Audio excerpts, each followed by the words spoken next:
Hello everyone, welcome back to my channel. This is Manveer Singh. अपने constitution पढ़ रहे थे। लास्ट क्लास में अपने ने कॉन्स्टिट्यूशन की डेफिनेशन, कैरेक्टरिस्टिक्स देख रहा था। कॉन्स्टिट्यूशन बेसिकली रिवीजन के लिए क्या था? Constitution is separation of state from the religion. State का रिलीजियस एक्टिविटीज़ से अलग करने को ही सेकुलरिज्म कहा जाता है। सेकेंड इज़ कि कोई भी स्टेट रिलीजन नहीं होगा, there would not be any state religion of the country. और third is there would not be any discrimination based on religion. Fourthly that the state would play a proactive role in promoting religious fraternity. तो secularism ये था। तो secularism जो incorporated है Indian constitution में, उसके मैनिफेस्टोस दिखते हैं आर्टिकल 25, 26, 27, 28। तो आज अपने स्टार्ट करने वाले हैं आर्टिकल 25। आर्टिकल 25 क्या है? Freedom of religion. अपने जब भी क्लास स्टार्ट करते हैं तो you should have bare act with you. Bare act ready रखिए, अपनी कॉपी रेडी रखिए और नोट्स बनाइए। तो please open your bare act.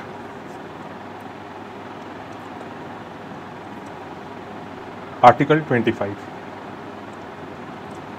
subject to public order, morality, health, other provisions of this part. So freedom of religion is subject to public order, A, B, morality, C, health, D is other fundamental rights. So it is subject to four things: public order, morality, health and other fundamental rights. अब main provision is all persons. It does not talk about citizens but persons. All persons are equally entitled to freedom of conscience, right to freely profess, practice and propagate religion. ये चार चीज़ें बताता है। All person सबसे important क्या है? All persons are equally entitled to freedom of conscience, right to freely profess, practice, propagate. इनकी definitions अपने और इनकी इलेबोरेशन आगे अपने करने वाले हैं। तो मेन क्लॉज क्या कहता है? All persons are equally entitled to freedom of religion. अब क्लॉज बी कुछ राइडर्स प्रोवाइड करता है। क्लॉज बी कहता है nothing in this article shall affect the operation of any existing law or prevent the state from making any law. जो clause 1 है ना, it will not affect the operation of existing law. जो भी laws हैं, ना ही state को prevent करेगा नए लॉज बनाने के। If it is a law regulating or restricting any economic, financial, political or other secular, the word is secular activity which may be associated with religion. जो स्टेट है ना, क्लॉज 1 अफेक्ट नहीं करेगा। अगर स्टेट लॉ भी बनाती है किसी इकोनॉमिक एक्टिविटी को, फाइनेंशियल एक्टिविटी को, पॉलिटिकल एक्टिविटी को या कोई भी सेकुलर एक्टिविटी को जो रिलीजन से रिलेटेड है, this does not talk about religious activities but other secular activities. इनकी लेबोरेशंस भी आगे अपने करने वाले हैं। B, providing for social welfare and reform or throwing open of religious institutions of public character to all classes and sections of Hindus. अब explanation 1 क्या कहता है? Wearing and carrying of kirpans shall be deem to included in the profession of Sikh religion. जो कृपांस carry करना है, it should be included in the profession of Sikh religion. अब clause B क्या कहता है? एक्सप्लेनेशन 2 कहती है for the purpose of clause 2B the reference to Hindus shall be construed as including a reference to persons professing the Sikh, Jain or Buddhist religion. So for the purpose of clause 2, the word Hindu also includes the persons who are practicing Sikh, Jains and Buddhist, only for the purpose of clause 2. तो अब repeat कर लेते हैं। Clause 1 कहता है all persons are equally entitled to freedom of religion. Clause 2 कहता है अगर सरकार एक कानून बनाती है जो कि इकोनॉमिक एक्टिविटी या पॉलिटिकल एक्टिविटी या फाइनेंशियल एक्टिविटी जो कि रिलीजन से रिलेटेड है, उस पर कोई लॉ बनाती है तो वो अनकॉन्स्टिट्यूशनल नहीं होगा क्लॉज 1 के कारण। पर इसमें कहीं भी आप नोट करिए वर्ड रिलीजियस एक्टिविटीज़ नहीं है, दूसरी एक्टिविटीज़ हैं। All right, so this was article. Bare act read किया अब अपनों ने। अब इसकी इलेबोरेशन करते हुए इसे समझते हैं। So the freedom of religion is contained in article 25 to 28 in the constitution. अब आर्टिकल 25 क्या कहता है? All persons are equally entitled to freedom of conscience, profess religion, practice, propagate. अब कॉन्शियस का क्या मतलब होता है? It means a person gets a absolute inner freedom. He can mould his relation with the god in whatever manner he likes. मतलब ही मे follow a religion or he may not even follow a religion. वो atheist भी बन जाए तो जो उसका inner freedom है उसे ही माइट फॉलो समवन और he might not follow someone. So this is a freedom of conscience. Second is क्या था? Profess religion. आप रिलीजन को प्रोफेस कर सकते हो। What does word profess mean? Profess means to declare freely and openly one's faith. अपना जो आपका फेथ है, बिलीफ का है, उसको फ्रीली बता पाना। To tell and reveal about your religion. अब थर्ड आता है प्रैक्टिस रिलीजन। रिलीजन को प्रैक्टिस करने का क्या मतलब होता है? You follow the rituals of the religion. जो उसके रिचुअल्स हैं, ड्यूटीज़ हैं, राइट्स हैं, उनको आप फॉलो और परफॉर्म करते हो, तो this means you practice religion. Last is propagate. अब प्रोपोगेट का मतलब होता है फैलाना, to spread and publicise his religious view for edification of for others. ठीक है, अब आप अपना रिलीजन फैलाते फैलाते you can not forcefully convert other person to your own religion. इसकी लैंडमार्क जजमेंट है, that we will discuss later on. So एक रिवीजन के लिए कॉन्शियस मतलब you have absolute inner freedom, you can follow a religion or you can not follow a religion, whatever is your wish. Professes कि आप openly और freely declare कर पाओ अपना रिलीजन, आपके फेथ, आपकी बिलीफ। प्रैक्टिस क्या, आप रिचुअल्स और ड्यूटीज़ परफॉर्म करो रिलीजन की। प्रोपोगेट क्या है, यू कैन स्प्रेड और publicise your religion. Now this article is subject to public order, morality, health and other fundamental rights. दूसरे फंडामेंटल राइट्स भी come above this freedom of religion. अब secularism का एक मतलब तो अपनों ने पढ़ा था, क्या था? There would not be any state religion, कोई डिस्क्रिमिनेशन नहीं होगा, सेपरेशन होगा स्टेट का और रिलीजन का अलग अलग। सरकार, government, state would promote religious fraternity and other. एक और सेकुलरिज्म का फैसेट है, वो है it is also controlling the secular और नॉन रिलीजियस एक्टिविटीज़। जो सेकुलर एक्टिविटीज़ हैं, जो नॉन रिलीजियस एक्टिविटीज़ हैं, उनको भी कंट्रोल करना इज़ ऑल्सो सेकुलरिज्म। अब रिलीजियस और सेकुलर एक्टिविटीज़ को 3 पार्ट्स में बांटा जा सकता है। जो सेंटर में है ये है, इनको अपने यहाँ purely religious rituals and activities. Second part अपने रखते हैं non religious activities. Activities religious नहीं है, non religious but are closely associated with religion. इनके अब एग्जांपल्स भी देखेंगे, आप पहले पार्ट्स देख लीजिए। और third is purely non religious activities involve with religion. तो पहला है प्योरली रिलीजियस एक्टिविटीज़, दूसरा क्या है नॉन रिलीजियस एक्टिविटीज़ पर क्लोजली एसोसिएटेड विद रिलीजन, तीसरा है purely non religious activities but are somewhat involve with the religion. अब इनके क्या एग्जांपल्स हैं? सपोजिटली अपने एक मंदिर की बात करते हैं यहाँ पे, मेथड ऑफ वर्शिप, पूजा कैसे होगी? It is totally a religious activity. पूजा कैसे होगी, हाउ, रिचुअल्स कौन सी होंगी, राइट्स क्या होंगे, तो this is totally religious activity. अब पूजा करते वक्त जो अपने लाउड स्पीकर यूज़ करते हैं, so it is not a religious activity, it is a non religious activity which is closely associated with the religious activity. अब रिलीजियस एक्टिविटी क्या है? पूजा परफॉर्म करना, उसको लाउड स्पीकर पे चलाना is not a religious activity, it is a non religious activity but it is ये closely related है। अब तीसरे पार्ट का एग्जांपल क्या है? जो प्रॉपर्टी एक्वायर की है सपोजिटली टेम्पल ने, मनी या डोनेशंस जो आ रही है, this is totally non religious activity but it is involve with religion. It is not closely related also but it is somewhat involve with the religion. तो purely religious activity कि who will perform, how the what would be the method of worship, how worship will be done, पूजा कैसे की जाएगी। और जो loud speaker का है वो सेकंड पार्ट में आता है, सेकुलर एक्टिविटी है, नॉन रिलीजियस एक्टिविटी है but it is closely associated. और तीसरा आ जाता है जो प्रॉपर्टी एक्वायर की है, it is totally non religious activity and but it is somewhat involve with religion, religious activities. अब क्वेश्चन क्या आता है, आपने ये डिफ्रेंसिएशन क्यों देखा है? क्या स्टेट रिलीजियस एक्टिविटीज़ को कंट्रोल कर सकती है पार्ट 1 को? क्या स्टेट पार्ट 2 को नॉन रिलीजियस एक्टिविटीज़ को भी कंट्रोल कर सकती है पार्ट 3? क्या स्टेट नॉन रिलीजियस एक्टिविटीज़ जो इन्वॉल्व है उनको भी कंट्रोल कर सकती है? तो स्टेट किस एक्टिविटीज़ को कंट्रोल कर सकती है, इसी के लिए अपनों ने ये डिफ्रेंसिएशन बनाया है। सभी का आंसर अलग है। तो एक एग्जांपल से समझते हैं।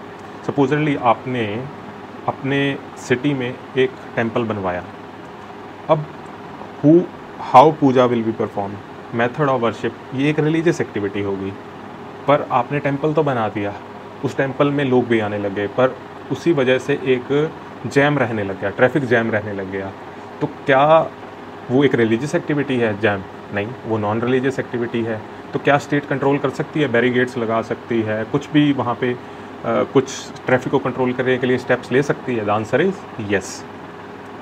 तो रोड जैम जो कि टेम्पल के कारण हो रहा है वो एक नॉन रिलीजियस एक्टिविटी है, state obviously can control that. So the process of controlling or regulating a religious मतलब non religious activities also secularism. अब इसको एक केस से समझते हैं। वैष्णो देवी श्राइन का केस है ये। तो Burinath versus state of Jammu and Kashmir 1997 supreme court की जजमेंट है। तो जो वैष्णो देवी श्राइन है ना, वहाँ पे only one family performed the puja, सिर्फ एक ही परिवार पूजा करता था। And the right was passed from generation to generation, एक पीढ़ी से दूसरी पीढ़ी को एक पूजा करते थे, उनका ही बेटा करता था, उनका ही बेटा करता था। तो ये जनरेशन टू जनरेशन पास हो रहा था। जो वहाँ पे डोनेशन थी, गोल्ड थी, वो काफ़ी ह्यूज क्वांटिटीज़ में थी। और अलेजिडली वहाँ पे जो चीफ प्राइस थे ना, वो लार्ज स्केल मिसमैनेजमेंट कर रहे थे इन सभी का।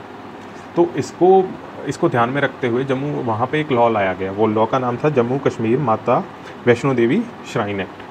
तो इस एक्ट में ये एक्ट लाया गया और this act provided for better administration, management and governance of the temple. और इस एक्ट ने क्या अबॉलिश कर दिया? Hereditary post of priest. जो प्रीस्ट की हेरिडिटरी पोस्ट थी ना, एक के बाद जनरेशन एक ही फैमिली में पोस्ट रहती थी, उनका बेटा, तो उसको अबॉलिश कर दिया और प्रोविजंस बना दिए for appointment of priest by state. अब इसे चैलेंज कर दिया गया, किस पे? चीफ प्रीस्ट साहब की जो दलील थी वो कहते हैं it is violation of my fundamental right under article 25 that I have a freedom of religion. तो कोर्ट ऑब्जर्व करती है हाउ टू परफॉर्म, पूजा कैसे की जाएगी, is a purely religious activity.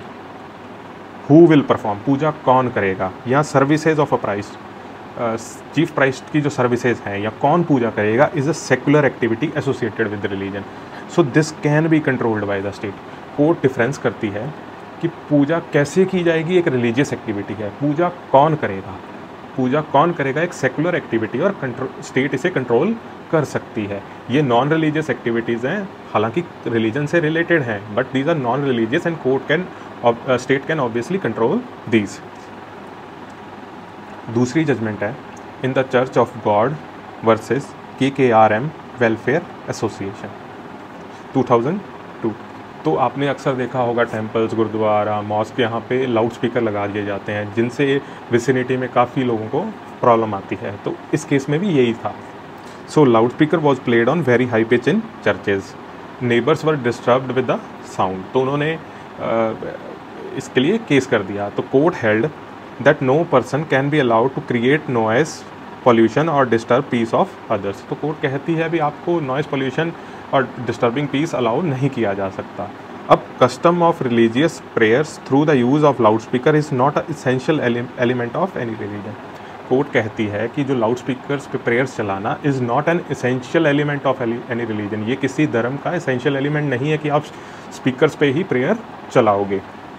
तो कोर्ट ने हेल्ड किया that playing loud speaker is not your fundamental rights, कि लाउड स्पीकर पे पूजा चलाना is not your fundamental right. Controlling the playing of loud speaker is a secular activity closely associated with religion and state can control it. तो state can control playing of loud speakers, they can decide. अब next question आता है, जैसे अपनों ने ऊपर 3 divide किए थे यहाँ पे आपको रिमाइंड करने के लिए, purely religious activities, non religious activities. तो अपनों ने देख लिया जो नॉन रिलीजियस एक्टिविटीज़ हैं, रिलीजियस सेकुलर एक्टिविटीज़ हैं, उनको तो स्टेट कंट्रोल कर सकती है, जैसे लाउड स्पीकर कितने बजेंगे, कौन पूजा कर सकता है, all these can be controlled by the state.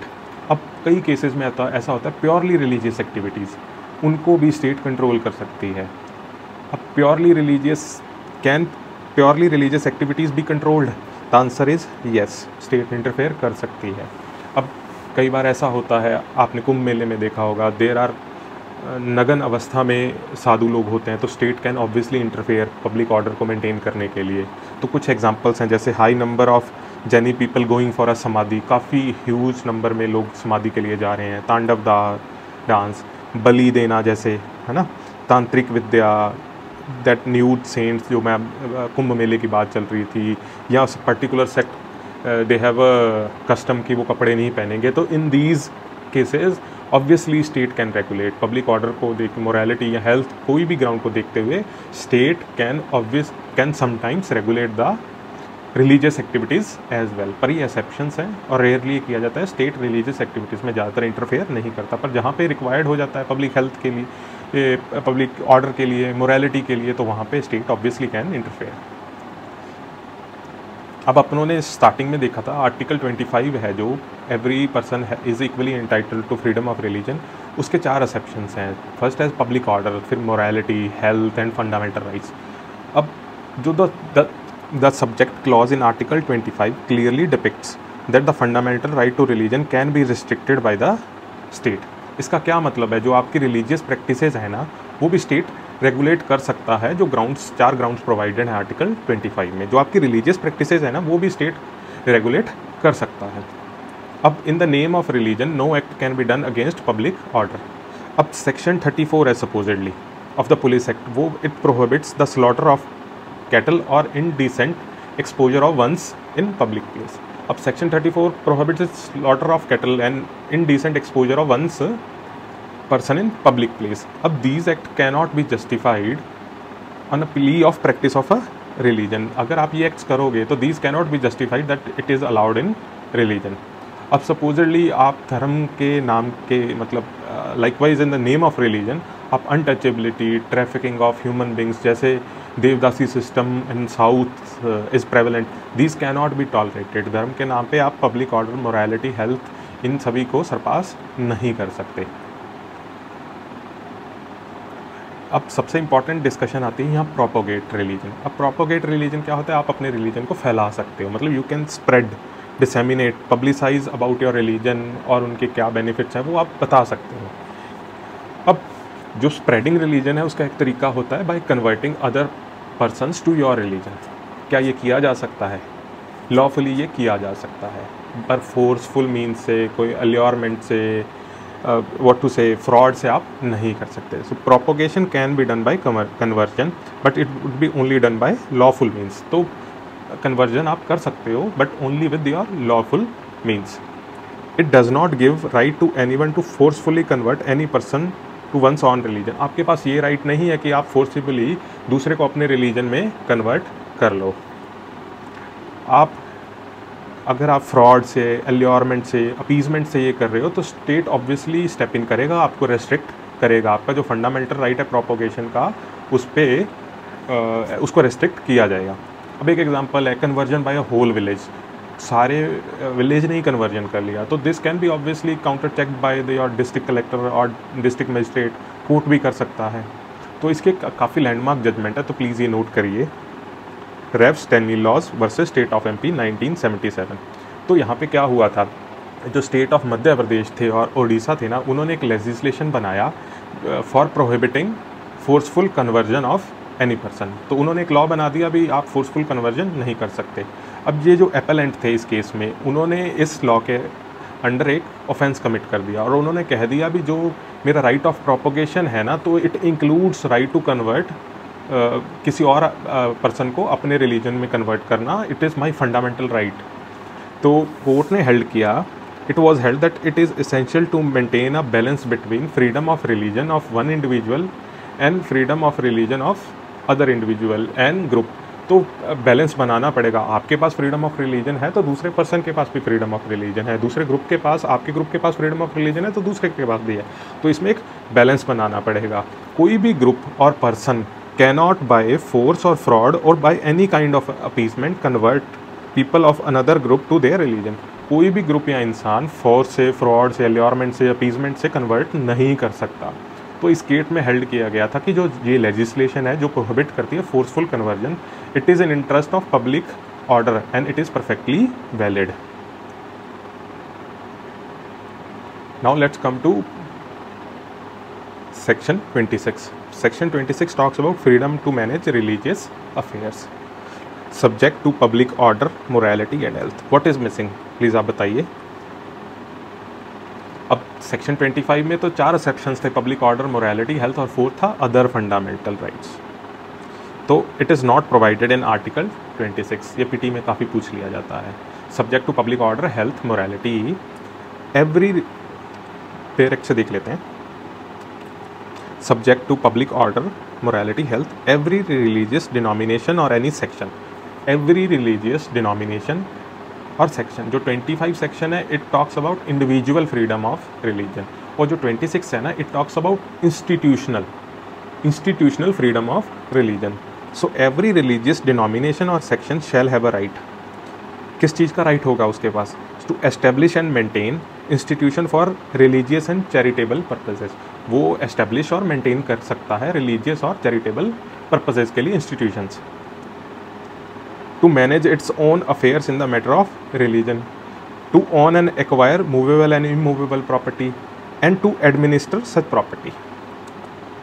All right, अब रिलीजियस डिनोमिनेशन क्या होता है? What do you mean by religious denomination? It means a group और सेक्ट्स। सेक्ट्स होता है लार्जर रिलीजियस ग्रुप। अब रिलीजियस डिनोमिनेशन मतलब होता है एक ऐसी बॉडी जिनमें एक कॉमन फेथ और एक कॉमन ऑर्गेनाइजेशन है। Body having common faith and common organisation. अब इसके क्या एग्जांपल हैं? आर्य समाज, धर्मा समाज, ब्रह्मा समाज, रामकृष्ण समाज। तो जो these religious groups and these religious sects, इनके पास क्या राइट्स हैं?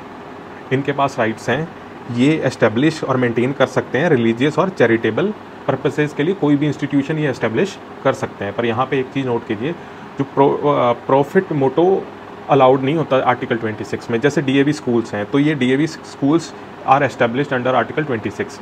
अब यहाँ पे ना तो प्रॉफिट मेकिंग की जा सकती है और रिलीजियस एजुकेशन ऑब्वियसली प्रोवाइड की जा सकती है। और ये जो वर्ड्स हैं ना, मेंटेन्ड एंड एस्टेब्लिश और maintain must be red together. Supposedly जैसे एक आप एग्जांपल लीजिए, अलीगढ़ यूनिवर्सिटी है, तो अलीगढ़ यूनिवर्सिटी वाज मतलब व्हाट टू से was established by a statute. और मुस्लिम कम्युनिटी उनकी कंटेंशन थी दैट दिस यूनिवर्सिटी, इसकी जो मेंटेनेंस है वो उन्हें दी जाए। तो कोर्ट ने हेल्ड किया, जब आपने एस्टेब्लिश ही नहीं किया तो आप इसको मेंटेन करने का राइट कैसे मांग सकते हो? So it was held in the case of Aziz Basha versus Union of India that it was held that Aligarh University was not established.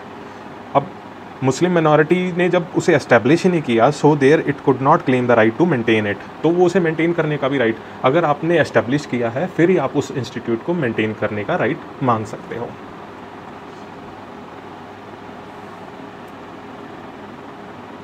अब और क्या कर सकते हैं? ये ऑन और एक्वायर भी कर सकते हैं, मूवेबल और इमूवेबल प्रॉपर्टी ऑन भी कर सकते हैं और उसे एडमिनिस्ट्रेट भी कर सकते हैं। It was all about article 25 and 26। अगर आपको मेरी वीडियोज़ अच्छी लगती हैं तो please do subscribe to my channel. Thank you.